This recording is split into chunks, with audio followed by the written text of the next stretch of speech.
Bismillahirrahmanirrahim. Assalamualaikum warahmatullahi wabarakatuh. Kawan-kawan mahasiswa dimanapun Anda berada, dalam kesempatan ini saya ingin coba berbagi pengalaman tentang bagaimana menyusun proposal skripsi yang sukses, insya Allah. Mungkin kawan-kawan yang sudah semester akhir sudah berpikir ingin menyelesaikan kuliah dengan syarat harus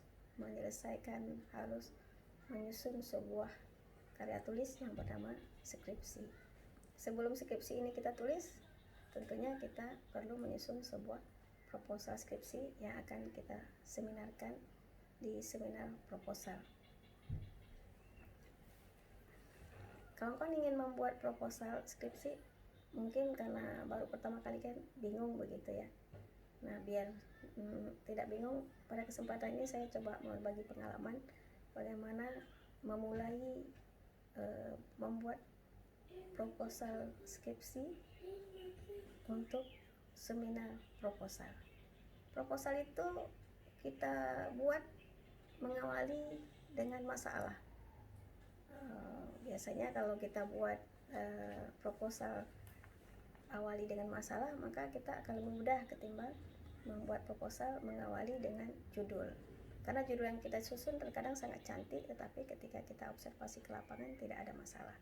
Namun ketika kita mulai proposal penelitian menggunakan masalah yang sudah lebih dahulu kita observasi, maka untuk meneliti dan mencari jawabannya akan lebih mudah. Masalah itu dapat kita peroleh dalam banyak komponen. Misalnya dalam pendidikan itu ada komponen tujuan, ada komponen guru, ada komponen anak didik, ada komponen media, ada komponen metode, ada komponen sarana prasarana, ada juga komponen evaluasi. Nah, dalam semua komponen itu selalu ada masalah, pastinya ada masalah.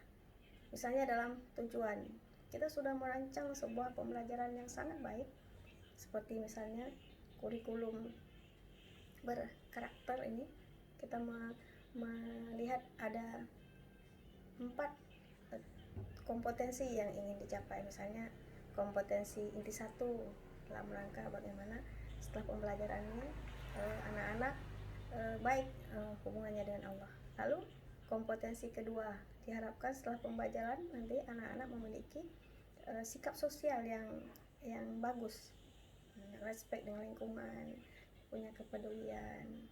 Lalu yang ketiga, KI ketiga itu menginginkan agar anak-anak didik setelah pembelajaran itu mereka menguasai semua materi yang kita ajarkan. Kalau kita ini guru PAI, maka diharapkan setelah pembelajaran pendidikan agama Islam ini, baik itu fikih, itu Quran hadis, akidah akhlak, sejarah peradaban Islam, ulumul Quran, ulumul hadis.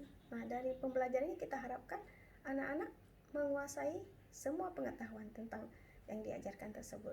Lalu di KI keempat diharapkan bahwa anak didik setelah pembelajaran itu mereka punya skill, punya akhlak, punya kemampuan untuk mempraktekkan semua praktek ibadah yang diajarkan di sekolah dalam materi pendidikan agama Islam. Kalau sholat berarti dia diharapkan harus mampu mengerjakan sholat dengan baik gitu. Lalu kalau dia toharah, dia bisa melakukan toharah dengan baik. Lalu kalau dia tentang haji dan umroh, maka dia bisa melakukan haji dan umroh dengan baik. Itu salah satu cara, salah satu sumber kita bisa mendapatkan masalah untuk proposal penelitian skripsi. Contoh masalahnya, kita melihat sekarang ini data-data di lapangan menunjukkan bahwa anak-anak ini kasus narkoba, kasus kekerasan seksual, kasus bully, kasus yang paling kita khawatirkan misalnya ketika azan remaja-remaja masih nongkrong di warkop, kafe, sementara azan sudah tiba. Lalu kita lihat sampai menjelang isya azan isya mereka masih di tempat yang sama, belum mengerjakan sholat. Nah, dari sini kita melihat bahwa anak-anak yang tadinya setelah pembelajaran agama Islam, akidah, akhlak, sejarah, ulumul Quran, SKI di sekolah, targetnya adalah mereka memiliki hubungan yang baik dengan Allah Subhanahu wa Ta'ala. Namun pada kenyataannya di lapangan mereka tidak terpengaruh, tidak bergerak, tidak tersentuh hatinya, tidak terbangun fisiknya untuk mendengar azan lalu melakukan sholat. Ini kan sebuah masalah yang muncul dari tujuan. Apa yang kita lakukan dalam ini? Kita bisa melihat efektivitas pembelajaran agama di sekolah terhadap karakter religius pada siswa. Nah, jadi masalahnya adalah tadi anak-anak pada saat maghrib masih belum bergerak untuk sholat. Kita observasi sampai isya masih belum bergerak, masih mereka duduk di kafe atau di warung. Kemudian kita lihat dia sedang nonton YouTube tentang main game. Nah, ini kan menunjukkan bahwa yang seharusnya dengan pembelajaran agama Islam, anak-anak memiliki karakter religius yang bagus.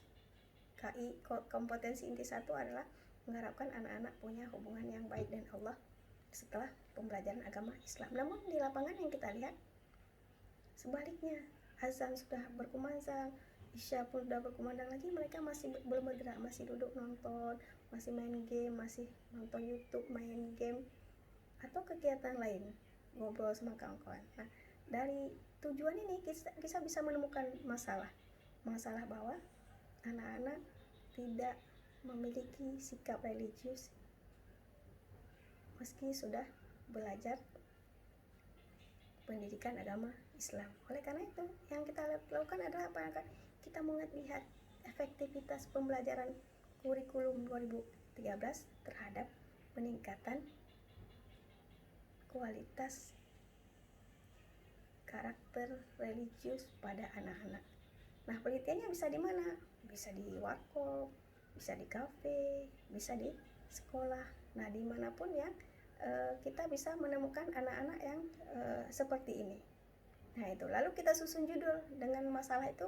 Baru setelah kita dapat masalah data-data anak-anak di kafe ini ada 90 orang. Waktu kita lihat cuma 20 yang sholat, 70 lagi tidak. Lalu data-data ini kita jadikan sebagai masalah. Nah, masalah bahwa anak-anak menjelang azan maghrib sampai isya menjelang belum melaksanakan sholat maghrib. Ini kan berarti persoalan. Kenapa tidak sholat? Nah, sementara pembelajaran mengharapkan bahwa anak-anak setelah pembelajaran pendidikan agama Islam mereka memiliki karakter hablum minallah yang baik, tapi di lapangan tidak. Nah, jadi apa yang kita jadikan judulnya dari masalah itu?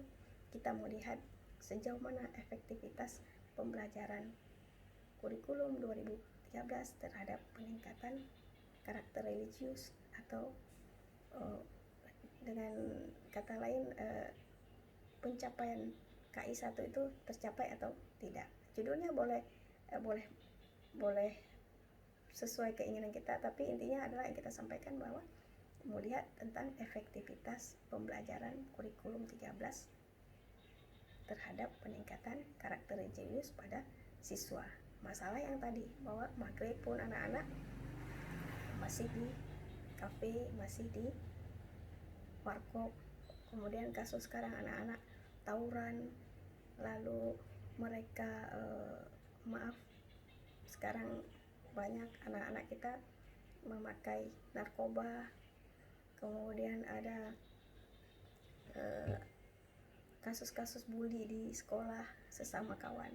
Nah, ini menunjukkan adalah masalah-masalah yang bisa kita teliti untuk membuat proposal penelitian untuk sebuah skripsi. Jadi saran saya bahwa mulailah proposal itu dari masalah, lalu baru kita menyusun sebuah judul yang cantik. Jadi jangan mulai dari judul Karena judul itu belum tentu ada masalah, tapi mulailah dari masalah, niscaya dia akan mendapatkan modul. Maksudnya dengan mendapatkan masalah kita akan bisa menyusun judul yang sangat bagus nantinya. Baik, itu salah satu cara kita mendapatkan masalah untuk membuat proposal skripsi. Pada kesempatan ini saya hanya menyampaikan cara mendapatkan masalah dari konteks tujuan pembelajaran. Insya Allah nanti pada bagian selanjutnya saya akan menyampaikan bagaimana contoh masalah yang bisa didapatkan dari komponen guru, siswa, media, kemudian metode, sarana prasarana, dan evaluasi. Terima kasih untuk kebersamaan hari ini, semoga bermanfaat bagi kawan-kawan yang ingin membuat proposal skripsi dengan fokus pada efektivitas tujuan pembelajaran. Baik, terima kasih. Assalamualaikum warahmatullahi wabarakatuh.